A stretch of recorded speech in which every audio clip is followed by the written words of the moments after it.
This Week with George Stephanopoulos starts right now. They're hired.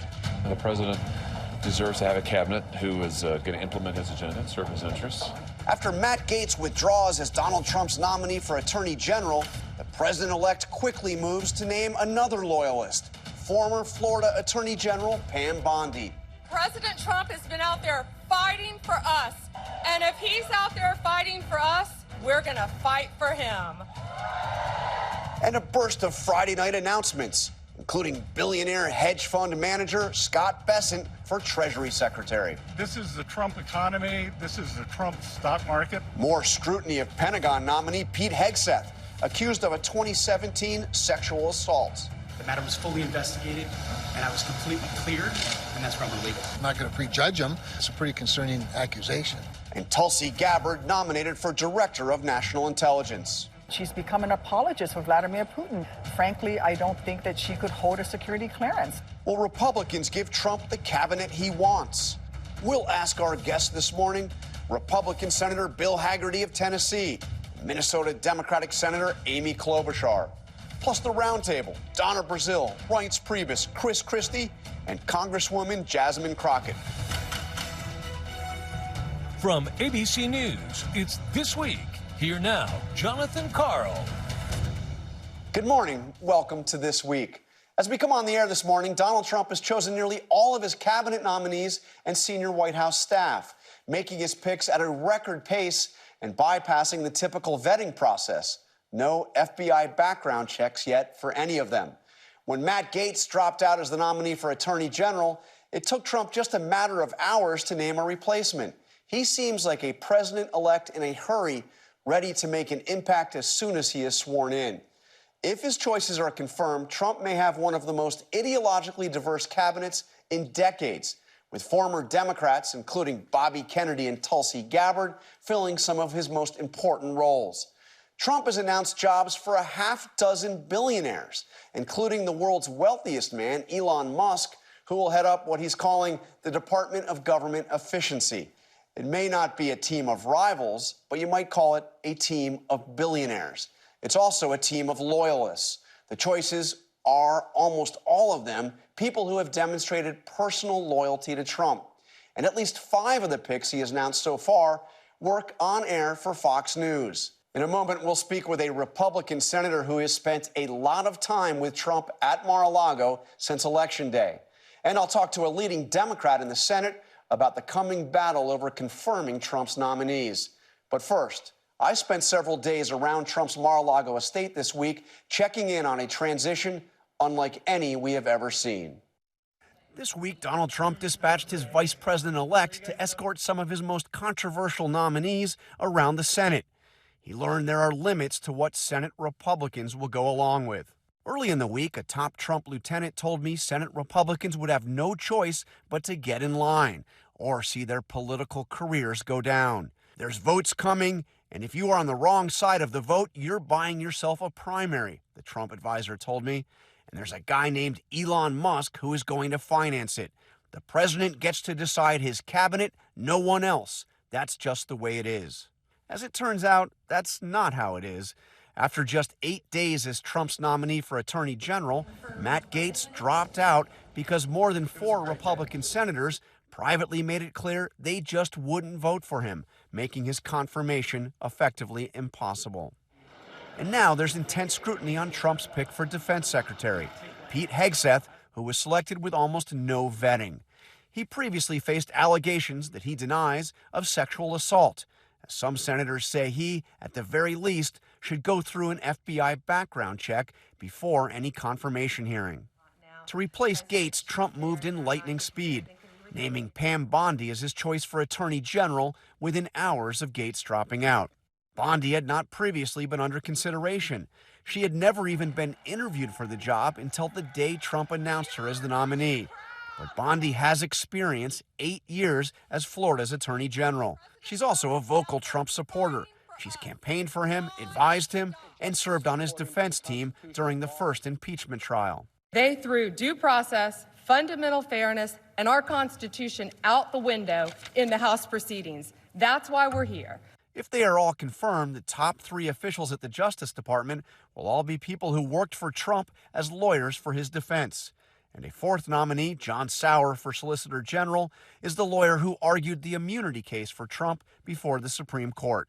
The Trump transition team has offices right here in West Palm Beach. Those offices are staffed, but the real action is right over there in Mar-a-Lago, as job seekers know that the key to getting a job in the Trump White House or even in his cabinet might just be getting a little bit of FaceTime with Donald Trump at his club here in Palm Beach. Late Friday, Trump filled the biggest remaining cabinet job, naming billionaire hedge fund manager Scott Bessent as his choice for Secretary of Treasury. Bessent spent years working for Democratic megadonor George Soros, but he has also been a prolific fundraiser for Trump and a regular on Steve Bannon's War Room podcast. He also spoke at a Trump rally over the summer. This is the Trump economy. This is the Trump stock market. If confirmed, Bessent would be the first openly gay Treasury Secretary. Trump also nominated Russ Vought, another regular on Bannon's War Room, as the director of the Office of Management and Budget. He was an architect of the Project 2025 plan that the Trump campaign sought to distance itself from. The president has to move executively as fast and as aggressively as possible with a radical constitutional perspective to be able to dismantle that bureaucracy and their power centers. It's not an especially racially diverse group. Of the dozens of nominees and appointees Trump has announced so far, only one is black. NFL veteran and conservative commentator Scott Turner is Trump's choice to lead the Department of Housing and Urban Development. And perhaps the most controversial announcement Friday, Trump named right-wing commentator Sebastian Gorka as the White House Senior Director for Counterterrorism and National Security. Gorka was a big advocate of Trump's ill-fated Muslim ban. More recently, he has had this to say about how Trump should approach his first 30 days in office. Department by department, you identify the 2 worst criminals, you arrest them, and you perp walk them out of the building in shackles like they did to Peter Navarro in front of the CNN cameras, and they stand trial. And joining us now is Republican Senator Bill Hagerty of Tennessee, a close ally of President-elect Trump. Senator Hagerty, thank you for being with us. I know you have spent a lot of time with the president-elect at Mar-a-Lago and also in Texas since he won the election. Give us a sense. What do you expect? What does he expect for his first days in office? How's he going to get started? Well, one, I'd say this, John. He's got tremendous energy. He's feeling great. The mandate that came from the American public is overwhelming, and he's absorbed that, I think, in a very positive way. He knows that the American public has voted to see change, radical change in Washington, and I think that's what he's ready to deliver. It's our job in the legislative branch to work alongside with them arm in arm, and I look forward to doing that. And I've taken note with how quickly he's made his cabinet nominees, White House staff announcements, much quicker than he did 8 years ago. But obviously, even in a Republican-controlled Senate, confirmation can be a bit sticky. What's his expectation? How much of his cabinet does he expect to be in place for the first days of his presidency? He clearly expects to hit the ground running. He wants us to have these hearings done quickly and expeditiously. I've said I'm more than happy to work through the weekends as long as it takes to get this done, to get people ready and prepared to go so that on the 21st of January, the American public can begin to see his team get seated and the action that they hope to see, the change that they hope to see be put in place in terms of strengthening our economy, strengthening our military, basically making America the country that we all hope and believe it can be. All right, so obviously there's some controversy surrounding several of his picks, perhaps most so at this point, Pete Hegseth to be the defense secretary. I think he's actually currently a constituent of yours. But he's faced these allegations of sexual assault dating back to 2017. My understanding is Donald Trump didn't even know about those allegations until after he named him. Is that your understanding? John, all these are, as you said, are allegations. It's amazing how this comes out. Pete is a very talented individual. I talked with him earlier this week. He told me John, about how many people had written to him and said, look, I was thinking about getting out. You know we have a huge recruitment problem, a huge retention problem in the military. I was thinking about getting out, but now that you've come to lead us, Pete, I'm going to stay in. That's the type of inspirational leader we need to see. Don't let these allegations distract us. What we need is real significant change. The Pentagon has been more focused on pronouns than they have lethality the past 4 years. We need to get back to business, and I think Pete is just the person to do it. But clearly, I mean, I've heard even from some of your Republican colleagues, you have to examine the allegations. You have to look at what's there. Are you confident that there's nothing else to come about Pete Hegseth? I mean, this was a pick that came together very quickly with very little vetting. Actually, the transition team has been working for months to prepare for this. I'm certain that there was significant vetting that has taken place. It has for every candidate. So I'm not expecting anything to sort of see drop, as you say, or that type of thing. What I expect is to see a thorough hearing take place, to see the Senate do its work. And I expect to see Pete Hegseth confirmed as their next Secretary of Defense. Your colleague, Senator Joni Ernst, Republican of Iowa, of course, member of the Armed Services Committee, has said that she would like to see and a combat veteran herself, she would like to see an FBI background check that would be helpful of Pete Hegseth. As you know, there haven't been FBI background checks for any of these nominees. Do you agree with her, though, that this should happen before we get to confirmation votes? I don't think the American public cares who does the background checks. What the American public cares about is to see the mandate that they voted in delivered upon. We need to get to work. Again, making our military stronger is absolutely critical, and I think we're looking at a chance to do this. If you look at the cabinet that's in place right now, the worst that we've ever seen. Alejandro Mayorkas has got to go down as the worst cabinet secretary in history.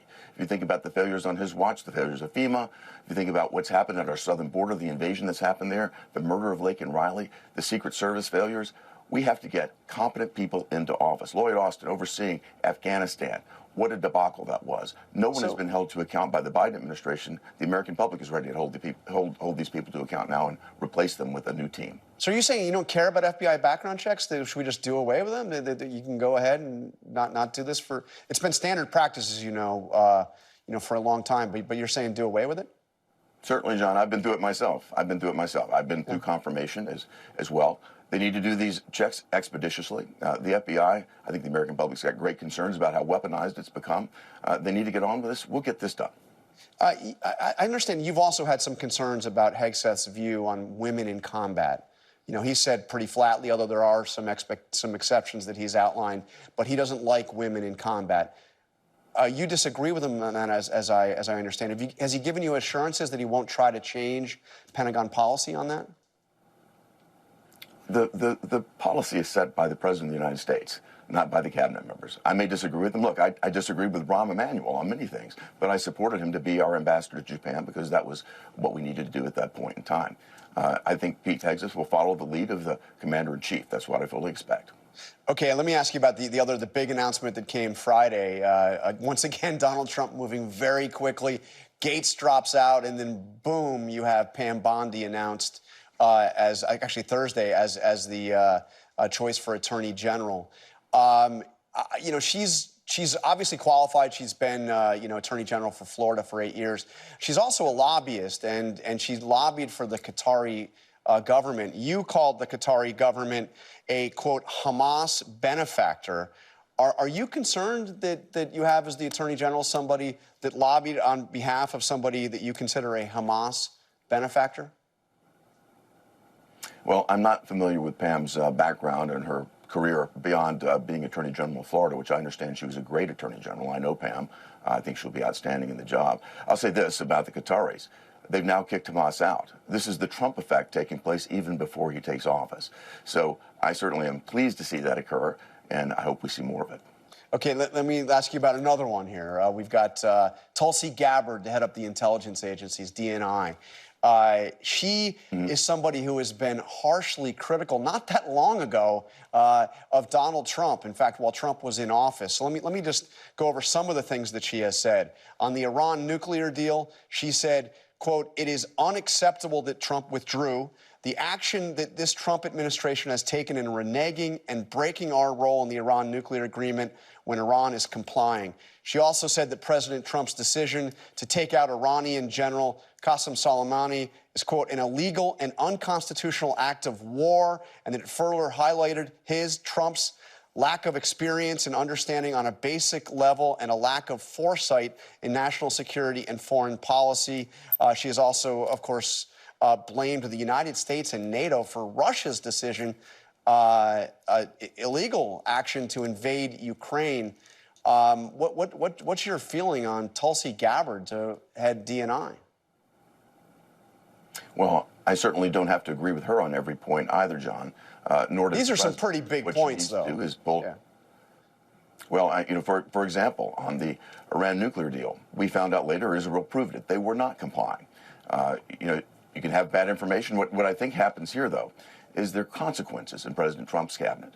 There have been zero consequences in President Biden's cabinet. Again, massive failures on his watch, massive failures by his cabinet members. You look at what Tony Blinken and Lloyd Austin have done on an international scale.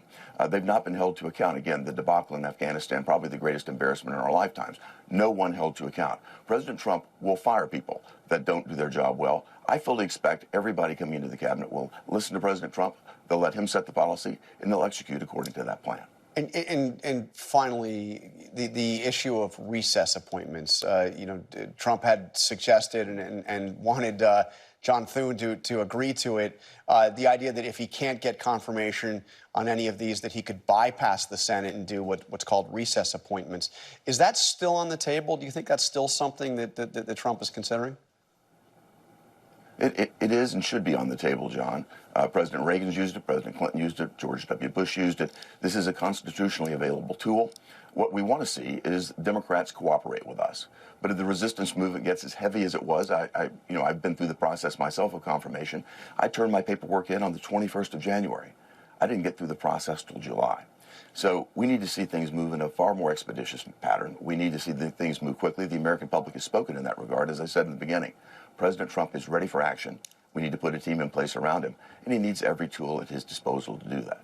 Recess appointments have certainly been used. Barack Obama named members famously to the National Labor Relations Board in a recess appointment, but never, as I understand it, for positions as important as cabinet secretaries of the largest cabinet agencies. And let me just ask you, just finally, you mentioned if Democrats are obstructing, would he do that or try to do that if he didn't have the Republican votes to get somebody confirmed? Because that's the issue. If he doesn't have the Republican votes, would he try to bypass the Senate and appoint a major cabinet secretary in a recess? Again, John, I haven't spoken with President Trump about the specific plans. What he wants to do is see these appointments made quickly. He wants to see us get through the confirmation process. And again, I think everything should be on the table. And I think if my colleagues understand that, they'll know that they need to step up and move expeditiously to get these cabinet members confirmed.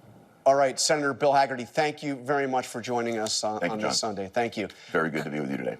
Coming up, will Democrats get behind any of Donald Trump's cabinet picks? Minnesota's Amy Klobuchar backed half of his first cabinet picks last time. We're going to talk to her in just 2 minutes.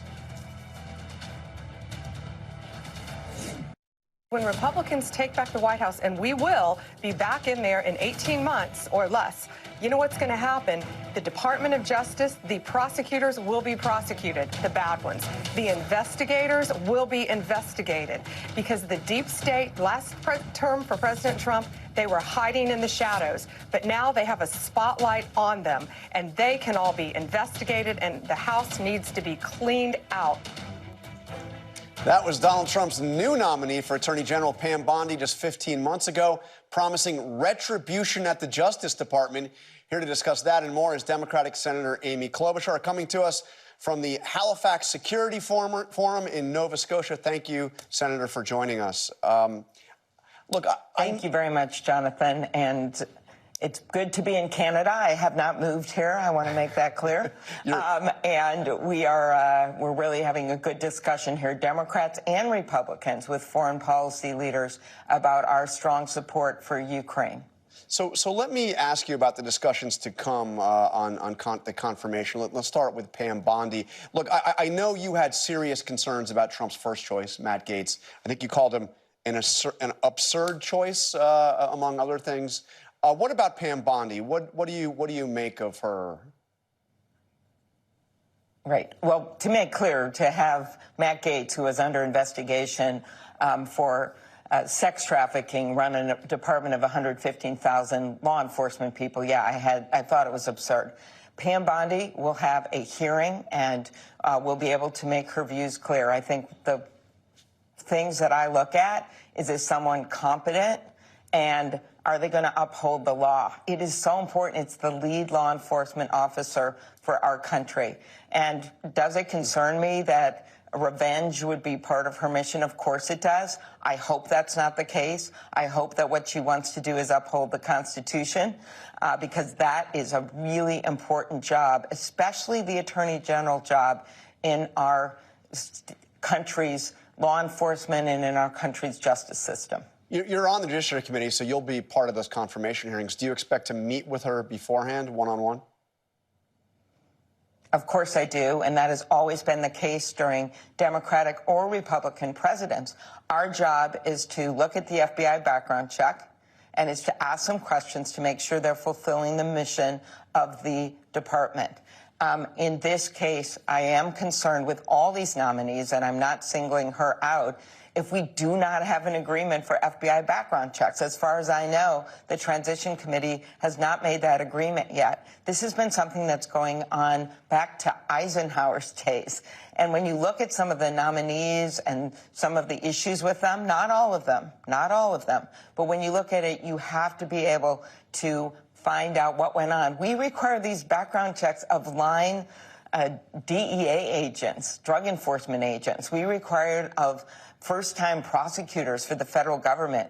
Why wouldn't we get these background checks for the most important job in the United States government?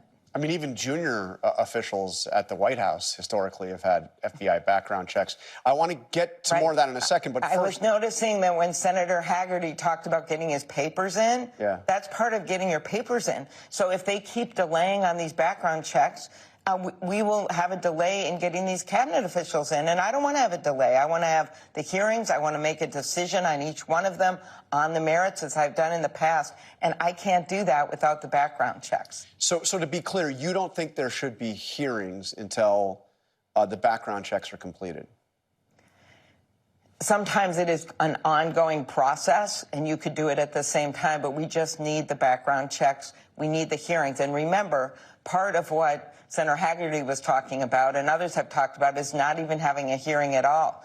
And I want to make this really clear. This recess appointment, as you pointed out, Jonathan, has been sometimes used on lower-level officials, very, very rarely. For cabinet officials, as far as I know, it has never been used. And the U.S. Supreme Court, in a 9-0 decision, said that Congress sets its own recesses and makes its own decisions. You already have Senator Thune, the incoming leader on the Republican side, making very clear that they don't have a vote to ram through people during these recess appointments, because in the end, it is the Republicans that are going to have to make a decision if these people are qualified for these jobs. They have the votes. They have over 51 votes right now in the Senate. So while it is our job under the Constitution to raise questions, to ask them where they stand on issues, to look at if what they're going to do, whether it's running the Justice Department or running the Health Department, if it's truly going to help the American people, that's our job. In the end, it's going to be the Republicans in the U.S. Senate, their decision about whether they want to put these people in place. You know John Thune well, and you're one of these, a Democrat who has had good relations, worked with Republicans. Do you think they would go along with this? I know Thune has said everything is on the table, but do you really think Republican senators would fold and allow major cabinet secretaries to be confirmed without even the Senate voting? I don't, and I think a number of them, both publicly and privately, have said that they will not go along with that. So I don't think that's going to happen. I also think you have senators such as Lisa Murkowski, Susan Collins, and a conservative senator from North Dakota, Senator Kramer, making very clear that they believe they need the background checks to make decisions. So, I mean, you add all that together, Democrats aren't delaying anything here. We're not... It's on them. They've got to get their background checks together. They've got to get qualified nominees. And then we're interested in doing the work of the American people. We want to continue the work of President Biden to bring down drug costs. And that includes on the insulin cap, negotiating the Medicare prices. That's a big, big job that's coming up because we have a number of drugs that are going to be under negotiation next year. We want to continue the work of bringing in more affordable housing and doing something more on child care. These are basic bread and butter issues. But if things get delayed because they're not getting their background checks or they don't have the votes for certain nominees, that just mucks up things. And so I hope that they will put in qualified nominees and we will get these background checks and we will move forward and we will not have brouhahas over people like Matt Gaetz that shouldn't have been nominated in the first place. And as we pointed out earlier, you confirmed, I think it is exactly half of Trump's initial first cabinet picks 8 years ago. When it comes to Pam Bondi, the one that's you're going to be taking a lead role on the confirmation hearings, do you see, I know you did not vote for either Jeff Sessions or Bill Barr. Those were Trump's two confirmed attorneys general. Of course, Trump didn't like them either, ultimately, for different reasons. But do you see a scenario where you would vote to confirm Pam Bondi? I don't know yet, and I never weigh in unless it's something as absurd as Matt Gaetz was, in which my Republican colleagues were telling me incredibly troubling things about his background. In this case, as with every nominee, I believe you need to hear them out, you need to meet with them, as I will do with this nominee, and then you make a decision. So I think you'll see a lot of Democrats and Republicans in that posture. That being said, when you look at some of the views of some of these nominees, you asked Senator Hagerty about Pete Hegseth, the nominee for the Defense Department, the fact that he has said even just recently, this wasn't, 10 years ago, that he didn't want women in combat, when 18% of our military is made up of women, when that is how we made our recruiting goals last year, was the fact that women are signing up for the military and we have thousands in combat right now. That really concerns me for the good of our military that someone would have that position. So that's an example. Or when we have someone nominated for the health department that says that they question time-worn vaccines that save kids' lives. I'm not even talking here about the COVID vaccine, which clearly saved lives, but I'm talking about other vaccines as well. So those are the kinds of things that I think are important. It is qualifications that gets to the background check, and then it is are their views consistent with the American people's in terms of where we need to move forward as a country, and will they be able to manage major departments of tens of thousands of people? All right, Senator Amy Klobuchar from Canada, thank you very much. I mean, from Minnesota, but coming to us from Canada. Thank you very much for Canada. Thank you very much for joining Jonathan. us. Up next, the writing was on the wall for Matt Gaetz. Is another Trump pick in danger of losing support from Senate Republicans? The roundtable is next. As to Matt, he's withdrawn. Respect his service. As to what President Trump will do next, I am committed to helping him where I can. I will not be a rubber stamp to his nominees, but I will also not engage in an angry mob mentality. I'm sure it's the right decision if he feels like it is and the president feels like it is. There's a sense of relief about it, of course. I know enough people that were a hell no in the conference to know that the path would have been very, very difficult, if possible even, and I doubt it was. Republican senators expressing some relief about Matt Gaetz dropping out. What do Trump's other picks signal about his agenda on day one? Some of them might surprise you. The roundtable is all here. We're going to be right back.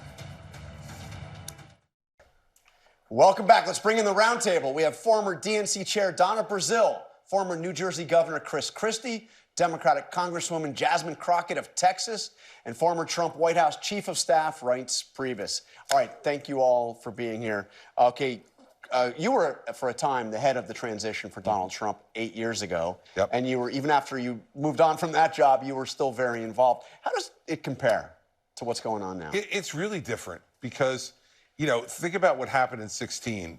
There were people coming in and being interviewed. There were people being, vetted in real time by an entire crew of former Bush 43 U.S. attorneys. And you had a senior group of people who were helping to direct the president-elect on the choices to make. And I think that was predominantly because, Donald Trump was scared of the presidency when he got there in 2016. He didn't expect to win. He didn't have a victory speech written on election night. He was not ready to go. And so when it happened, he wanted as many of those people around him as he possibly could. This time, there is no fear. Were you doing FBI background checks before the election? Not before the election, no. What we were doing was, out of all the publicly available materials, we had about 12 former Bush 43 U.S. attorneys who were going through all the publicly available information and writing up, mini type of vettings before anything. FBI didn't start until after you were actually put forward by the administration. And Reince, you were obviously right there with the president-elect in 2016. He ended up choosing a cabinet that looks, I think, a lot different than this one, but particularly a lot of people that he didn't really know. Well, we started a transition, as Chris said, it was a lot simpler time. I mean, we didn't have a huge campaign. It didn't seem simple at the time, by the way. At the time, but we didn't, if you think about it, though, it was actually pretty simple. We didn't have a huge Trump campaign, number one. We didn't have co-chairs of a transition where we had, in this case, you have a Howard Lutnick and a Linda McMahon in the room. You've got the chief of staff. You've got the kids. I think it's a lot more complicated now. But as Chris said, I also think the president knows it's not unfamiliar to him. And he wants to make sure that the people that he wants, that he now understands all these jobs, he knows who he wants to put in there, that he's getting it. And by the way, he's got a mandate to do it. And I think that feeling of confidence of what happened on Election Day and the power that delivers to Donald Trump is there, and it's palpable in Mar-a-Lago, and you can feel it in the air. I mean, Donna, these look a lot like in-your-face picks, at least some of them, not all of them. Well, look, I was expecting Hulk Hogan, Laura Loomer. So for which department?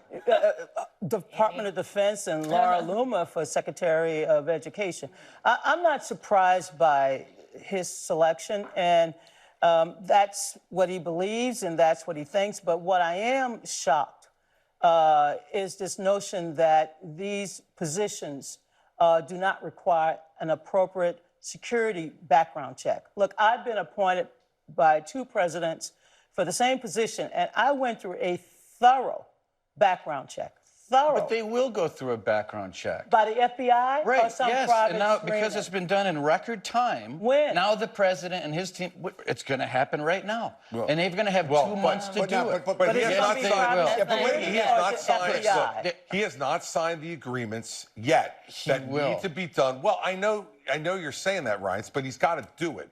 He's got to sign the agreements that trigger these things. And I think, look, it's been part of his problem is he doesn't he's had enough time to name all these people, but not enough time to sign a piece of paper or to have Linda McMahon or Howard Lutnick sign a piece of paper. Look, here's the thing, John. He doesn't trust the FBI. So he doesn't want the FBI doing these background checks. And by the way... He wants to vet the FBI, not have the FBI vet. If I had Robert F. Kennedy Jr. and Pete Hegseth with some of those background issues that they have, I wouldn't necessarily want the FBI looking around here either. No, I mean, I understand exactly where you're coming from. I agree. He doesn't want background checks, and he's not decided to put people in that are qualified. I mean, and not to mention, this has to be a historic number of people that have been accused of sexual assault or some type of sexual misconduct in some way. But what is really frustrating that the American people need to pay attention to is the fact that if you are going to work in one of these agencies, you will have to be most likely vetted to a higher level than the person that's running that agency. That's a problem. But for whatever reason with this team, it doesn't seem like it's a problem. He's absolutely deciding that he wants loyalists. This is something that Project 2025 talked about. It was about putting the most loyal people into position. It wasn't about making sure that you had the most qualified people in position. You guys still don't get it. The president put all this on the table. These people, most of them have been speaking at rallies for 3 to 4 years every day. That's not exactly from a week from now, in a week from now, all these documents are going to be signed. The Senate's going to have all this information. It's all going to come out, and they're going to take their time, and they're going to vote. Or they're going to do a recess appointment. One way or the other, these people are going to be vetted. Well, at this point in time, they're saying they're not going to do a recess appointment. Down in Mar-a-Lago right now? He's down in Mar-a-Lago because he explaining why he can't do recess appointments. Right. Saying that he doesn't have the votes. The Constitution is pretty clear. The president does have the power to do this. The question is whether or not the Republican leader and whether the Senate's going to do it. But it is very clear that the president has the power. The Constitution's not clear on the extent of that at all. As you know, there was a Supreme Court case where three, actually 4 at the time, Scalia was one of them, but 3 current justices on the court who are all the conservatives said that the president's ability to make recess appointments is highly limited. It's limited. It's limited, but with cooperation from the Senate, the president has the power. But here's the thing, forget that for a minute. He's going to get most of these, 90% of these nominees anyway. I mean, these are not going to be nominees, I don't believe, that are going to be rejected by the Republican Senate. By the way, and that's why, he should just go through the process. Because, look, there's a number of these nominees that are actually quite good. Like Doug Burgum, I've known him for a long time. He will do a really solid job as Secretary of current Interior. Governor of North Dakota. And I've worked with Doug for a long time. He'll do a really solid job there. I think Brooke Rollins will do a really good job at agriculture. Scott Bessent. She's a very bright woman. I don't know Bessent, so I don't want to say. But certainly he's a mainstream type of choice. He's a Wall Street guy who's being put in by a Republican president. So part of this, John, too, is that there's too much hysteria about all of them, and I think that's going to be a mistake for the country. You know, Matt Gaetz was an abominable pick, and it was Donald Trump overreading his mandate. Well, he got smacked back. So we'll see what happens. So, Donna, how hard are Democrats in the Senate going to fight on these picks? I mean, and what can they do? I mean, Article 2, Section 2, Clause 2 of the Constitution. See, I didn't go to law school, but I read. Pretty good. I mean, it gives the Senate the power of advising consent. And there's no question with 53 Republican senators that the Republicans will have to maintain the support of all of them in order to get these nominees through the process. But there's no question. Like Lisa Murkowski, the senator from Alaska, the Republican senator, she said, look, I want to see some background information. Democrats will want to see the receipts, and it's their right. I think the Democrats must pick and choose their battles. There's going to be so much on day one for us to be appalled by. But I think when it comes to these cabinet positions and others, the Democrats should hold the line. They should make sure that these nominees are vetted properly, and then we can question whether or not they should succeed. So, Congressman Crockett, who do you think that the Democrats in the Senate, your colleagues in the Senate, should really fight on? I definitely think Tulsi. Tulsi Gabbard. Yeah, absolutely. You didn't overlap with her, but former Democratic member of the House. No, but she is a clear danger. I think when we're talking about whether or not we are going to be more vulnerable or less, when it comes to like our international security, I definitely think we've got to have really, really qualified people. I think some of these other positions, you know what, the agency can kind of run on its own, and even if it's somebody who's learning on the job, that's okay. But when you're starting to talk about our national security, something that we should all be concerned about, especially when we know that Iran supposedly had a hit out on President Trump, I think that this is something that we need to make sure that we focus on. Do you know something about her? Do you have some inside information about her that you want to share? That's been reported. But wait a minute. We're going to take a quick break. I want to get. That's a great segue because we're going to come back. We're going to talk about why some Republicans, and at least one top Republican, is calling Trump's pick to head the intelligence agencies a Russian, Iranian, Syrian, and Chinese sympathizer. We'll be right back. DNI, Department of National Intelligence. This is not a place for a Russian, Iranian, Syrian, Chinese sympathizer. DNI has to analyze real threats. Are we comfortable with someone like that at the top of our national intelligence agencies? Former Trump UN ambassador and presidential candidate Nikki Haley blasting Tulsi Gabbard, Trump's nominee for Director of National Intelligence. We are back with the roundtable. So, Donna, you heard what the Congresswoman said before the break. How hard are Democrats going to fight Tulsi Gabbard? I don't know. She deserved to have a hearing. She deserved to be vetted. She deserved to have the most strenuous background check. If the TSA rumors are true that they looked at a suspicious pattern of travel, that will come up in the vetting process. Look, I served inside the DNC with Tulsi Gabbard. I know She was a what? She was like co-chair? She was a vice chair. Vice chair. We were both vice chairs. Your colleagues. You worked side by side She's together. a lieutenant colonel. I respect Tulsi Gabbard. I may disagree. I disagree with her choices. I disagree with everything in terms of where she's at now, but she deserved to have a very thorough background check. I mean, she could get a Democratic vote or two, no? I mean, like Bernie Sanders. She represented Hawaii. I don't know if she'll get the support of Democrats, but she should have a thorough background check, like everybody else. But, Rich, what about the way she's hammered Trump? I mean, not that long ago. Well, I mean, look. I mean, Marco Rubio did too. Did he? No, but that was longer ago. This was while Trump was president. The Soleimani assassination, which Trump thinks is one of his big national security accomplishments, and a lot of people agree. You know, she said it was unconstitutional and an act of war. Okay, fine. That's what she said.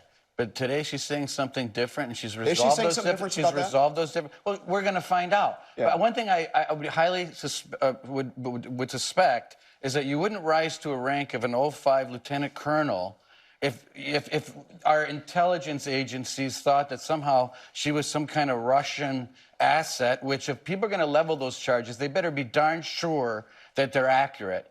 And it's a very Nikki dangerous Haley thing didn't to say do. that. She said that it was sympathizer. But it's all insinuated, okay? It's this cutesy, hyperbolic nonsense coming out of the media and the Democrats who refuse to accept the fact that almost a majority of Americans have accepted Donald Trump and Trumpism. I think it's time to give this guy a month of peace and let the process play out. You're asking us to be normal. I don't know about giving him any peace, child. But what I will say, because you signed up to be the president of the United States, and we are definitely at a precipice in this country, and people were hurting, and they believe in him. So no, there should not be any peace over the next 4 years. He should be working every single day, not hanging out at Mar-a-Lago on, playing golf. He needs to be working and fighting to deliver for the American people, to make sure that these prices come down, but also to make sure that we're safe, because there were a lot of people that were concerned because of the wars that have been taking place around the world.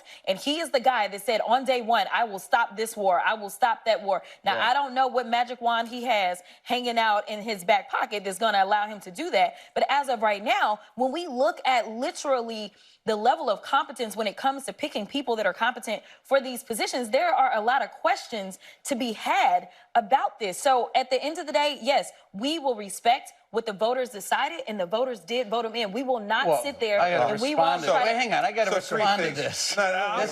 Chris, go ahead, Chris. First off is you can't have it both ways, okay?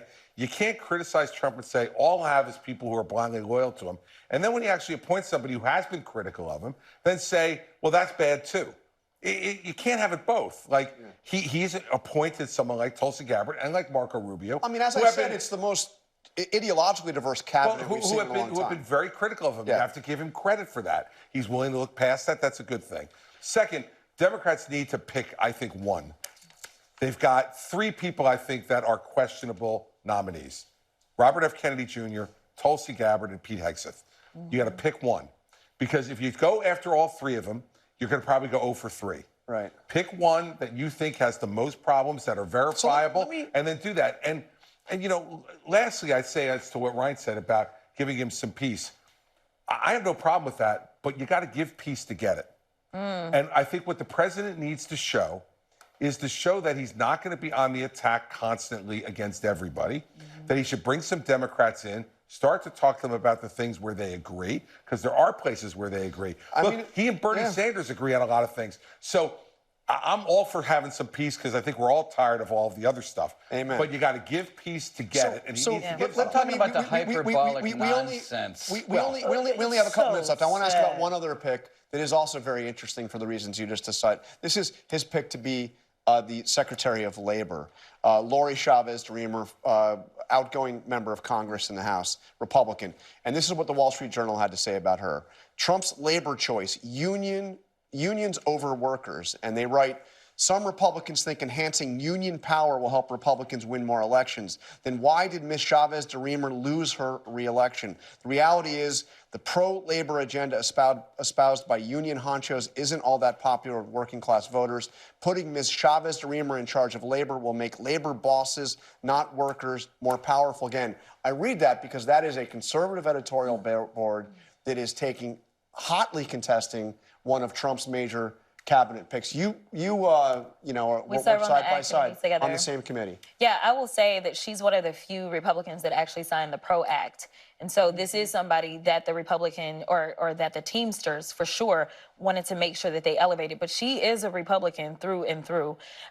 You know, I think when it comes down to it, we did see labor support fall off. We saw where there were various labors that had supported President Joe Biden that refused to support the vice president in her candidacy. And so there is something to be said about whatever conversations are taking place and where the unions are placing their support. And she may actually be that bridge to actually earn them more support. Now, the fact that she lost her election, she went up against somebody who has beat her every single time that she's run for office. But I mean, there are going to be some Democrats that are going to vote for her, probably a lot. I agree. And you may see some Republicans vote against her. What was behind the pick? I think what's behind the pick is that this is the one thing that organized labor asked the Trump to give to them. The Teamsters specifically. The Teamsters in particular, rank and file, working class people voted for Trump. He understands that. Now, the other thing is that the Trump folks in Mar-a-Lago realize that if the Republican Party becomes the party of the working people, they're not going to lose an election. And to the people who are concerned out there, Republicans, about this pick,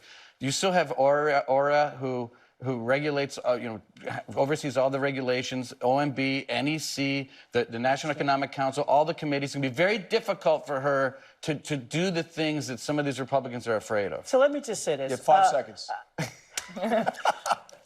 President Trump, President-elect Trump, has an opportunity to reach out, to do what he didn't do after his first term. This is an opportunity that the American people has given him to make this country great. But do it in a way that don't piss people off. This is doing what I just said to you. He's doing the right thing here by trying to reach out to constituencies that are not typical Republican Let's see how long that holds. It's smart. All right. Well, we will see. That's all we have. Hope you all have a great Thanksgiving. Thank you all very much. We will be right back. That's all for us today. Thank you for sharing part of your Sunday with us. Check out World News Tonight and have a great Thanksgiving week.